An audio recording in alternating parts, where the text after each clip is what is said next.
What you doing now, Dave? Making brackets for the ends of the beams. So it looks like an old-time beam hung up there. That'll be like that. So you have a lot of welding to do. Yeah. There's all the downs for the living room. Okay. Now I got to make 16 more for the kitchen. And then you got to drill holes in them. You have to antique them too. Yep.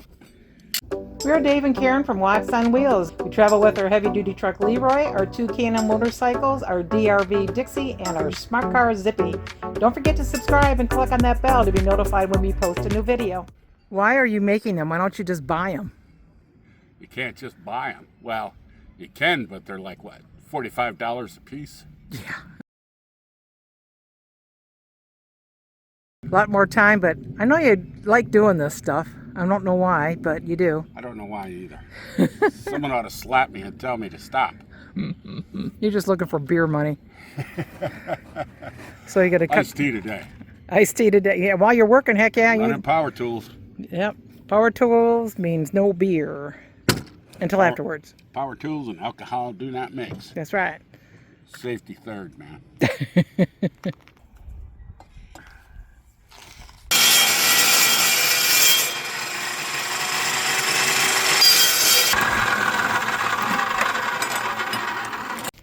So what you got so far here? That's the bottom of them. So I got the one hole for the whatever they call that thing. Let's see. There. Uh-huh. I don't know if you can see the ring around it. That's how big that is. Oh. So I have to drill another hole next to it. Okay. Where I can run a screw in. And these will be the sides. Right here. It'll be like that. Okay. One on each end. And you got to drill holes in those too. Right. So Put 2 holes in each side, and then you got to weld them together. Then I got to weld them together. And then you got to antique them black. Yep. Holy smokes. Got to drill one partially.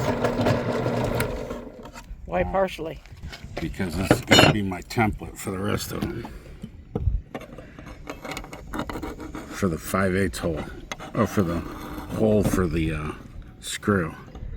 And where to put it.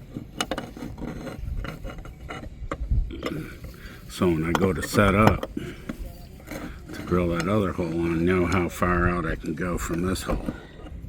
Those are all the brackets for the beams. You welded all these? Yeah. Whoa. Kind of shabby weld. Yeah, well, you're going to... It's hard not to burn through the metal. So now what you doing over here? Grinding the metal, the weld down. And then I'll polish grind everything. And you got 2 holes here. One's for a screw and the other one's for that cleavage button. Uh-huh. Okay. Go for it.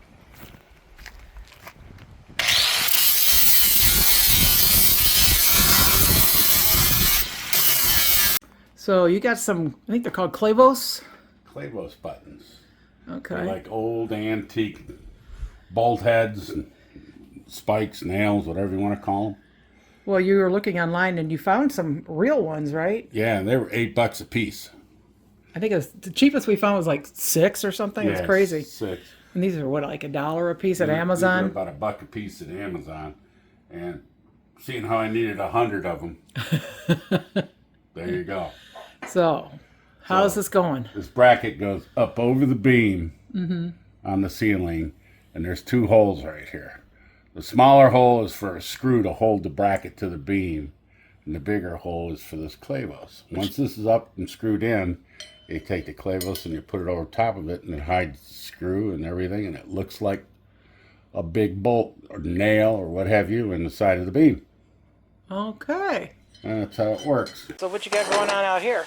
These brackets that I made for the beams, I got them soaking in distilled white vinegar. And that takes off the bluing that they put on when they manufacture the steel to keep it from rusting. So how'd that vinegar work out? Worked out real good. How long did you have it in there for? A little over a day. Okay. A little over, about maybe 30 hours. Oh yeah, look at them all. They're all cleaned up. Are you still having to scrub them or anything? Yeah, you got to scrub them a little bit. So what are you doing now? I am blackening these, whatever they're called, Clavos? clavos. The term clavos is a Spanish word for nails. It is pronounced clavos. In its singular form, it is a clavo or a single nail. They came painted, and it was a high gloss paint, and that won't go with my beams. I gotta have a dull finish, and to match the metal that I made for the beams, the brackets, I had to strip all the paint off using acetone first, and then a little bit of soak it in vinegar, distilled vinegar, and then boom, it just comes out. So is this the vinegar here? Yeah. Oh, and you have the acetone here? Right. Then from there into the vinegar? Right. Wipe it off. Now they're dull. And now all the paint's gone, it's just metal. Okay, so those have just come out of the acetone and the vinegar, and you wiped them off, and then what are these over here? Those are the ones that have been into the blackening solution already. Oh, this Jack's Yep. solution. Okay. You can tell the difference. It's amazing how that blackening stuff, and that works like instantaneously, doesn't it? Yeah. There's the before. Uh-huh. And then they just dip it in there. Just for a few seconds, huh? Yep. And lo and behold. Lo and behold. And as they sit, they'll get darker. Oh. Now, after they all have been dipped to turn black, they do that. Yeah, they look like they're rusting. So now, Karen comes in, and she rubs them around on this little Brillo pad or on the washcloth. And there you go. Now we're rustic. So then, now it matches up better. Matches up with the metal. Yeah. I think I'll take them all and put a little dip of wax on them. Yeah, that would be a good idea. Buff them all up with a little bit of wax to keep them from going crazy. Turning rusty and doing whatever we don't want it to do. Right. All right. All right. Keep them coming. Oh yeah. We'll get this done sooner or later. Eventually. This is tedious. It's like eating a whale. One bite at a time. All right. Now that we got these beams outside in daylight, we're noticing that the clear coat that he put on here decided to white up on him. And we're both like super bummed out right now. All that work, and then you got all this gooey white looking stuff on it. What do you think you're going to do, Dave? Start a bonfire. Oh. I don't know. We'll have to figure it out. So weird, we never noticed that before. Bummer. Hey Dave, what are you doing? I thought you were done with these. Had to redo them. What happened? The finish that I put on it, water-based finish, The clear coat? clear coat, yeah, it was so hot out that it started to skim up before it had a chance to flash off. And that created all sorts of white, Milky. milky pockets on it. As you can tell, the little white lines everywhere, right here. I mean, blobs. Can you flip it? I guess I could just go like this.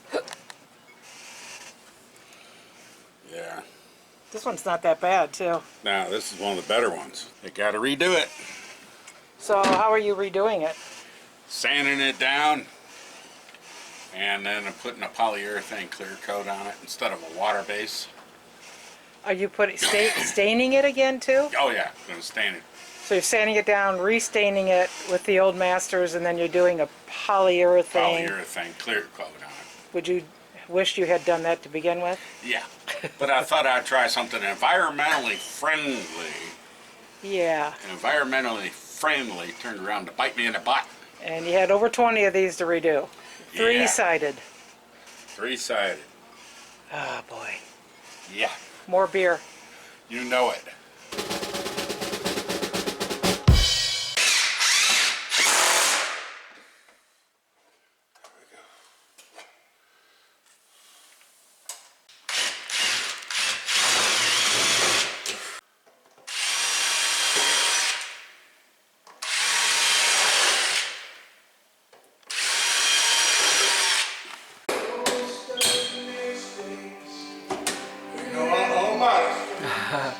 fit up there all by itself.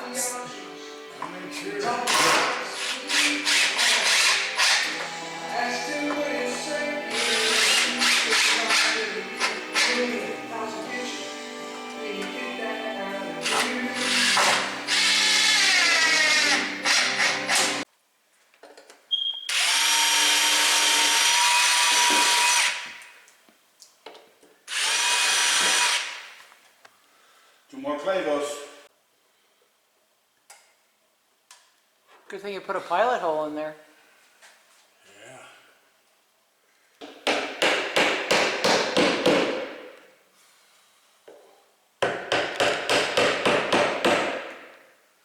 Pretty cool. Back up and take a look. Nice. When you walk in the front door, there they are. Good job, babe. Yeah, that red line there. Yeah. That's how much you got to scribe off? That's how much. Holy smokes, let me look down here. Wow. 3/4 inch at the end. That's a big bow on that wall. Sure is. Well, that looks much better. So Dave got his beams done in the kitchen and in the living room and the foyer.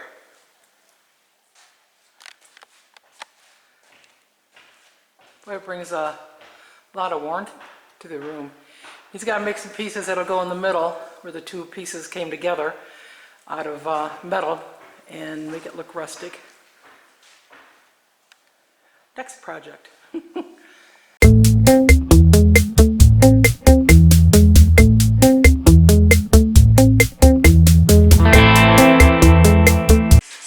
There she goes. How you doing? Good, how about you? All right.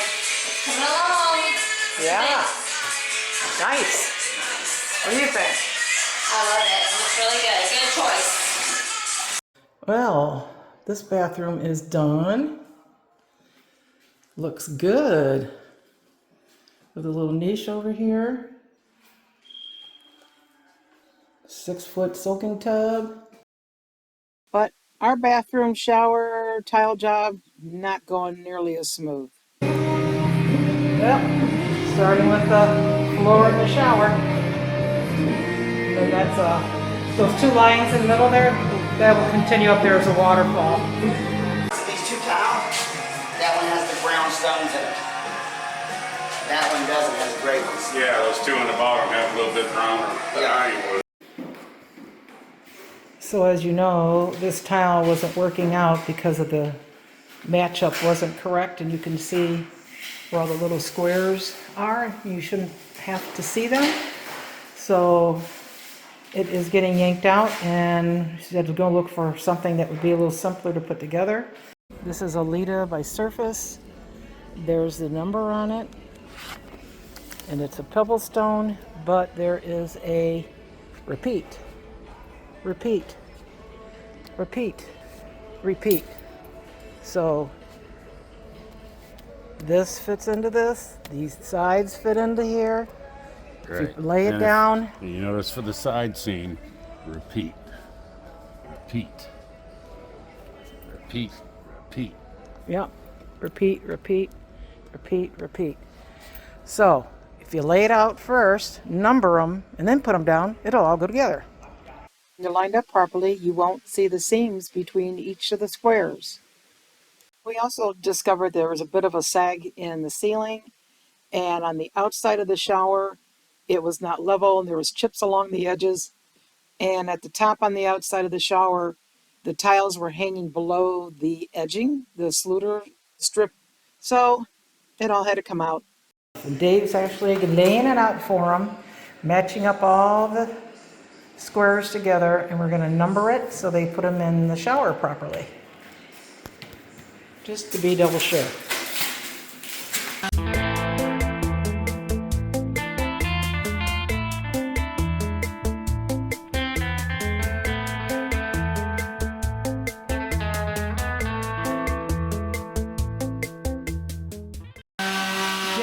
He's going to put the TV mount above the fireplace before they stone it.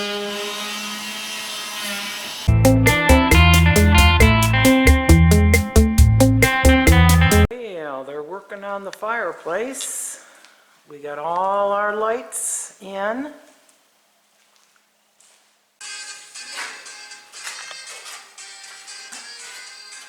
Looking good. Yeah.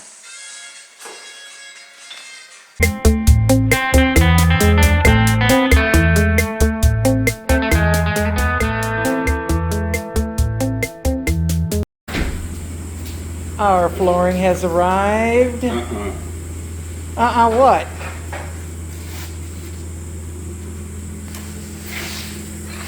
Yeah, that's it. Why are you giving me a funny look? It is a little light, I thought. And the flooring's going in.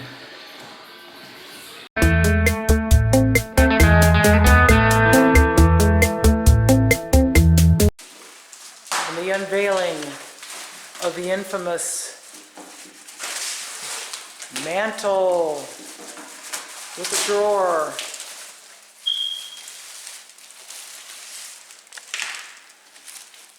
It's taped inside the drawer.